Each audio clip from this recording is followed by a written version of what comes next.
Bennett Foddy holds a rather unique reputation in the video game industry. It's a name associated with some of the quirkiest and most obtusely difficult experiences our interactive medium can afford. From co-op to getting over it and now baby steps, you wouldn't be out of line to suggest that, at least to some degree, he's driven by the thought of tormenting players. In many ways, the games themselves are meditations devised to accomplish just that, intentionally punishing us as we reflect on our relationship with anger. On the surface, they're silly little experiments you can derive a bit of fun from before the irritation seeps in, but think a little deeper and you quickly realize there's far more to ponder. Players are forced to either press on and try to overcome the irritation, or, like many others, pack it up and uninstall the game when you're at your wit's end. Regardless of your choice in the moment, you're often still left compelled. A part of you wants to try again, even full well knowing the end result will most likely be sheer frustration for the umpteenth time. There's a part of your brain urging to be scratched, driving you back to risk the pain again in the minuscule chance you get a few pixels further. It's clear as day there's a masochistic element under the surface of it all, and not one that's incidental. There's a unique design philosophy wrapped around many of Foddy's creative endeavors, one that finds a way to draw you in and keep you hooked on a level that even some of your all-time favorite games can't. You're immersed in ways teams of hundreds at AAA studios are unable to match because at their core, these experiences revolve around you. The motivating force is your own motivation. What pushes you forward is your own desire to overcome. And if all else fails, you can engage with others online to share in the uniquely harmless pain. Content can be a reprieve in this case, a way to not feel so somber in regard to your own shortcomings and instead take solace in knowing others are succumbing to their anger just the same. It's brilliantly devious game design that harnesses interactivity in ways few others have, and as I'm sure you can tell by this preamble, I've been beyond curious as to what makes Mr. Foddy tick for so many years now. Does he thrive making these near impossible scenarios? Is there a satisfaction to making millions of players frustrated? It's a unique type of power to hold, and as a highly qualified philosophical researcher, part of me has always held the belief he knows exactly what he's doing here. Well, in the lead up to Baby Steps, I was able to sit down with the man himself, along with the game's co-developers Gabe Cuzzillo and Maxi Boch. We got into it all, and I'm delighted to share a good chunk of the interview here today, which I'll help contextualize as we go through. So sit back, grab a coffee or maybe a stress ball, get the neurons firing, and enjoy this rare deep dive into the mind behind one of gaming's most unique creatives. At the top, I wanted to pick their brains on their version of the creative process. It's safe to say Foddy's ideas for games are a little left of field, so I've long been curious how they come about, and to that extent, what kind of ideas get left behind. Before this particular hiking game was settled on for Baby Steps, the team spent a good many months brainstorming for what comes next. Here are just some of the ideas they threw out in that time. Well, me and Bennett were prototyping for maybe 9 months before settling on this one. We threw out a bunch of games that were all bad. Are you able to speak to any of them? Are there any specific examples, or are you keeping them all under wraps? None of them will ever see the light of day, so it's fine. We had a golf game that was inspired by golf with your friends. You were from the perspective of the ball. You were the ball. You were, yeah. We had a Robotron-style twin-stick shooter at some point that was about late-stage capitalism. Yeah. There was a competitive one-on-one city builder. SimCity, yeah. Yeah. Are you sure none of these are light of day? These sound like winners. I don't know. No, they're bad. Trust. They were all really bad. But this was the first one that seemed like it had legs in it. Yeah, I don't know. I mean, I think what we're always looking for, I mean, to the point, to the question you were kind of foreshadowing, is something with a little bit of cultural headroom that has the possibility for people to talk about it or to want to watch it to be played or to go digging for secrets and to be inspired by. And I don't think you really get to that by working in sort of super well established genres, or at least that's not fair, but it's harder, I think. So we're looking for something that we felt like might have had room for people to be interested to talk about it, I guess is how I think about it, something like that. So and this was the first one that really sort of like hit that bar, so we committed to it. And now maybe it's just me, but some of those ideas genuinely do sound just the right type of crazy to have a chance. At the very least, I'd love to see someone else run wild with a 1v1 city builder. Technically, it sounds like a real headache, but if anyone can figure it out, they'd surely have a gem on their hands. Anyways, back to baby steps for the moment. So once the idea itself was settled on, what comes next? How exactly do they take the concept of hiking as a gameplay system and mold a full-fledged video game around it? Well, it all boils down to the real-life experience, as Foddy explained. I guess what I usually say is I start by saying it's a hiking game. It's about hiking, but where normally you walk in a video game by just pressing a button to go forward. In this case, the gameplay is that you are responsible for doing the actual hiking part yourself. And then with that in mind, it's just everything that flows from that. There's like what happens on an actual hike. There's obstacles, there's challenges, there's technical aspects. There's some Zen sort of meditative outdoors stuff that's going on. There's kind of wondering about some weird stuff that you saw.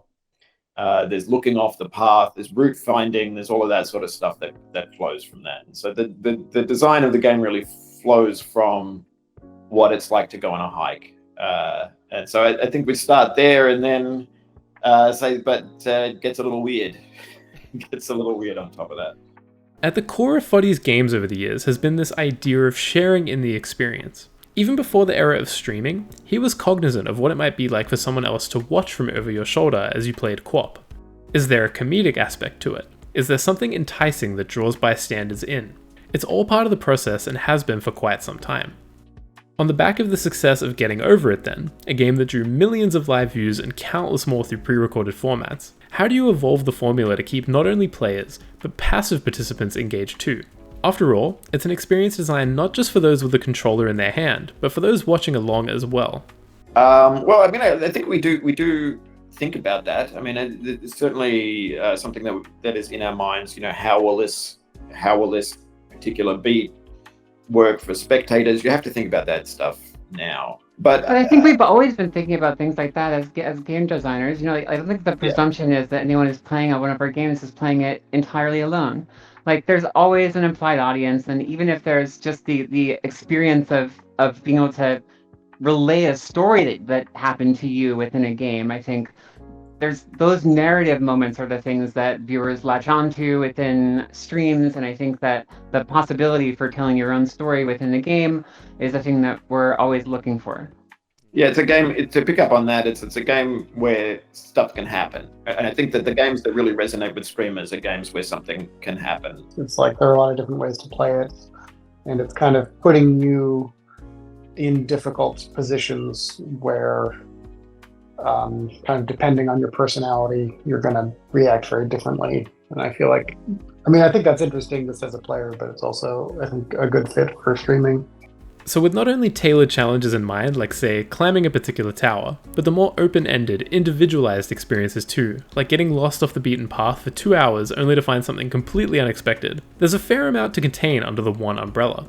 Where other games, even non-linear titles with branching narratives, they all have start and end points. Part of Baby Steps is more focused on having players create their own stories in a vast open sandbox. The crew explained how that's been central to the game's design from the very beginning. One of the very first playtests we had was with one of our colleagues at NYU who immediately went off the marked path. We had like one golden path, and he just immediately went kind of off-piste and walked for 20 minutes in the direction of nothing. He was walking toward the moon. He decided he should walk toward the moon, and I think he was trying to teach us a lesson and succeeding. Because it was clear that it's a system, it's a hiking system that's sort of inherently begging you to come off the path all the time. But in order to support that, you have to make sure that there's something off there and that it's not going to kind of like lock you in a dead end or make you have to kind of backtrack. So the challenge of the level design in this game was to figure out how to connect things up so that there was always an interesting path ahead of you, even if you fell and lost progress. So that was really not an easy thing to achieve, right? Like that's why I think so many open world games have fast travel. So many of them have checkpoints and they have vehicles, and it's because making it interesting to get lost is a big creative challenge. And so we found some good solutions to that, I think, in the end. But yeah, it took a long time. It usually is clear where you're trying to get to in the game. So there's a lot of space to explore, but if you just want to progress, it's at least the attempt is that it's clear where you have to go to make that happen. Yeah, and there's an intent to just bring realism in a certain way to this highly unreal virtual space. And the more that we kind of allow you to teleport, the more that we like show you a map from some perspective that you could never have, the less real it feels to be Nate and to have lost or gained the progress that you have made. That's another thing. Unlike the average contemporary AAA open world release, Baby Steps intentionally avoids tropes of the genre.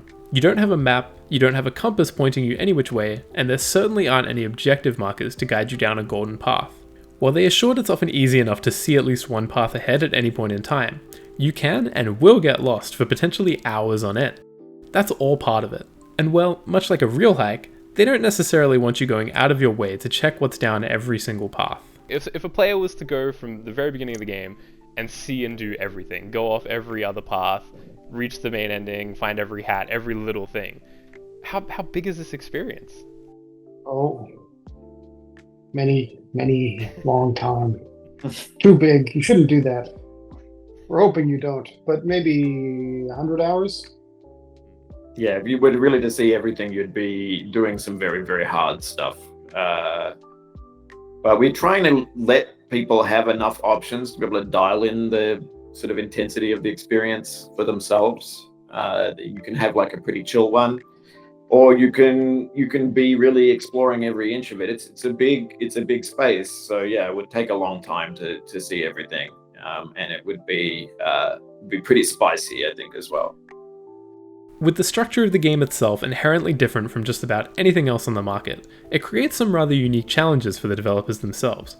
Figuring it out had the crew looking back. When building Getting Over It, an experience with the potential to be one of the most difficult challenges you'll ever face in a video game, Foddy had some tricks up his sleeve. Essentially, each part of the game was broken into smaller chunks.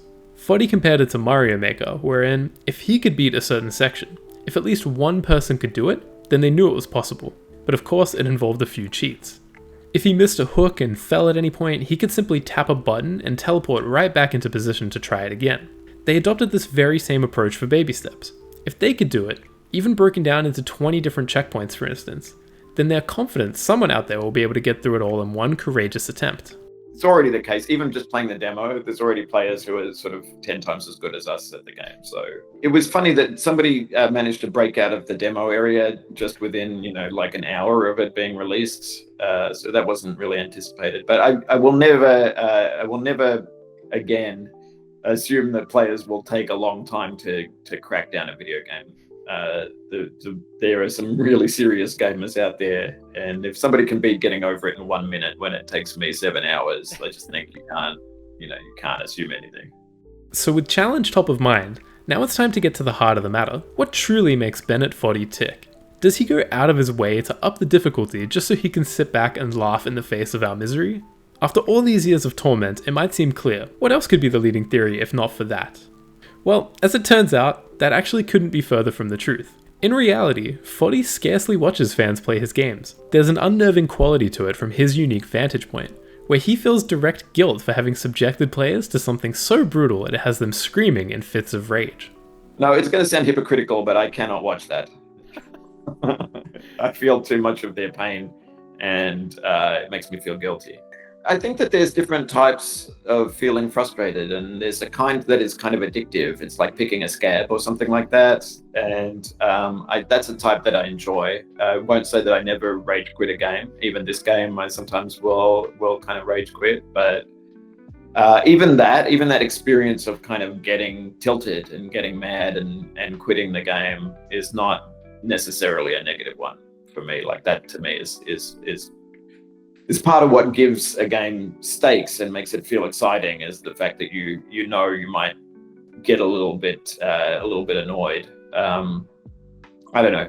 To me, that gives video games something that that linear media don't have, because there's something on the line, right?